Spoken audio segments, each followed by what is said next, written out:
समझते हैं कि इस वक्त जो फेडरल हुकूमत ने नैब अमेंडमेंट्स के ख़िलाफ़ अपील की हुई है उसकी प्रोसीडिंग्स हो रही हैं जो इस वक्त भी जारी हैं। एक तातुल सा पैदा हो गया है कि चीफ जस्टिस साहब का ये मानना था कि लाइव स्ट्रीमिंग नहीं होनी चाहिए क्योंकि ये एक पब्लिक इम्पोर्टेंस का केस नहीं है।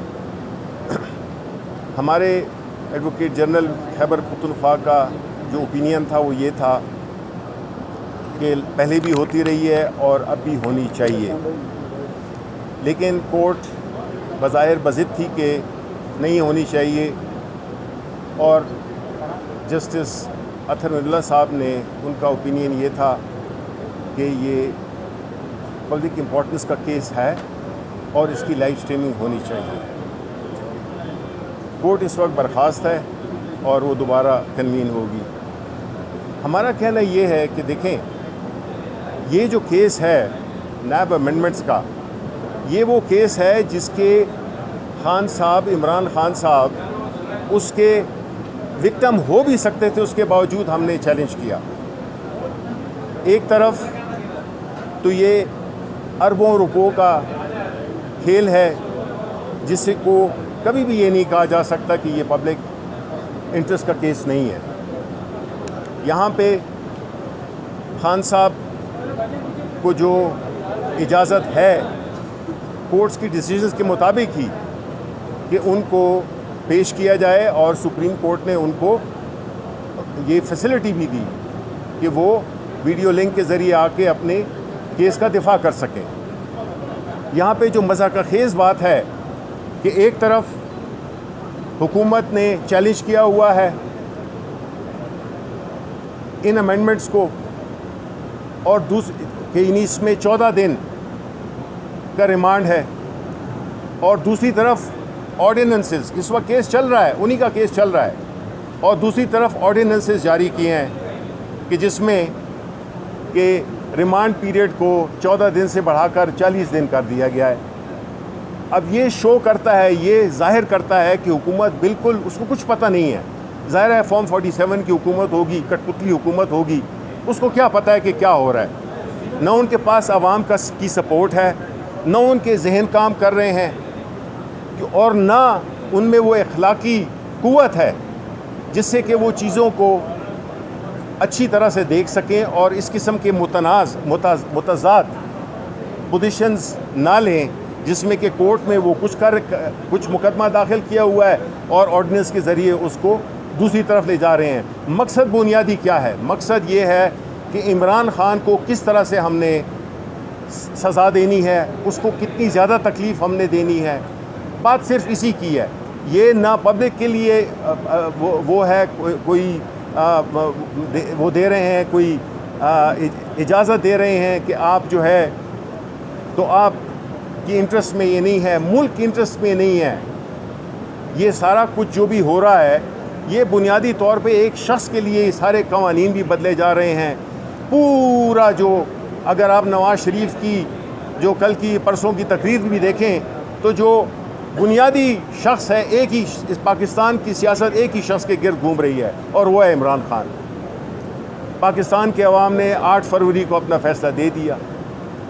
जिस तरह से कल इद्दत केस में हुआ, आपको सबको मालूम है कि कितना मज़ाक़खेज़ एक रवैया अख्तियार किया गया, और जो जजमेंट देनी थी वो नहीं दी कि जो एक्यूज़ है उसने जज पे जो है एतराज़ किया। और भाई हम एतराज़ तो हम भी बहुत कर रहे हैं, हमने इस्लामाबाद हाई कोर्ट में कई एतराज़ात जमा कराए हैं, उसकी तो कोई सुनवाई नहीं है। देखें, जिस तरह के हालात बनाए जा रहे हैं ये एक बहुत ख़तरनाक खेल खेल रहे हैं।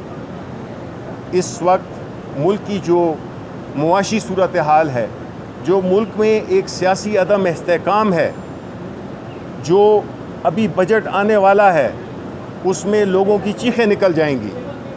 इनको कोई परवाह नहीं है, क्योंकि ये तो किसी की दुबई में जायदादें हैं, किसी की लंदन में हैं, किसी की पेरिस में हैं। ये इन लोगों ने तो अपने सब कुछ बमाए अहल वयाल बाहर भेजे हुए हैं।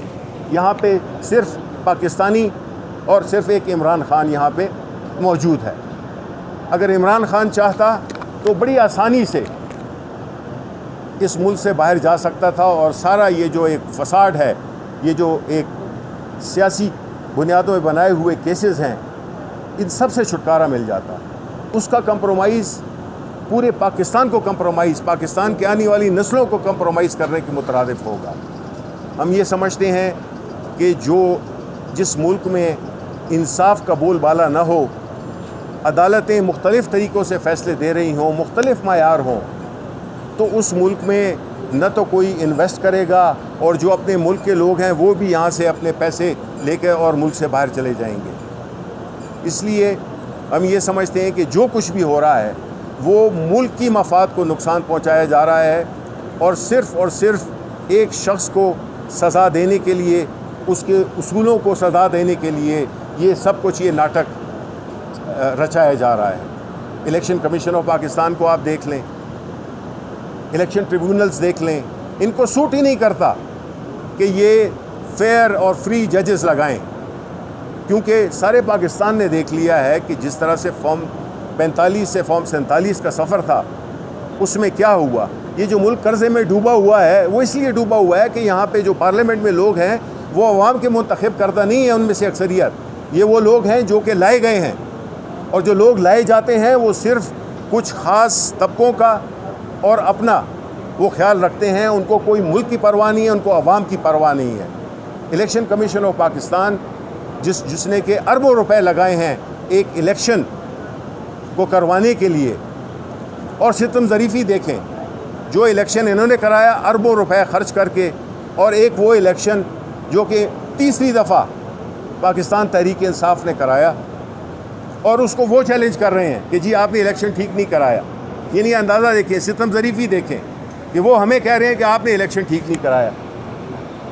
ये एक्सपोज हो चुके हैं और हम पार्लियामेंट में भी और मुख्तलिफ़ कोर्ट्स में भी हम ये चीज़ें लेके जाएंगे कि जिस तरह से जजेस की नॉमिनेशंस को वो किया जा रहा है, मैनिपुलेट किया जा रहा है, जिस तरह के ऑर्डिनेंसेस के ज़रिए रिटायर्ड जजेस को लाया जा रहा है, अपने मनपसंद जजेस को ले जाया जा रहा है, क्योंकि भांडा तो फोड़ दिया था निगरान वज़ीर आज़म ने, काकड़ ने, जिसमें उसने कहा था कि आप फॉर्म 47 की हैसियत अगर आपको मालूम हो गई तो आप मुंह दिखाने के काबिल नहीं रहेंगे।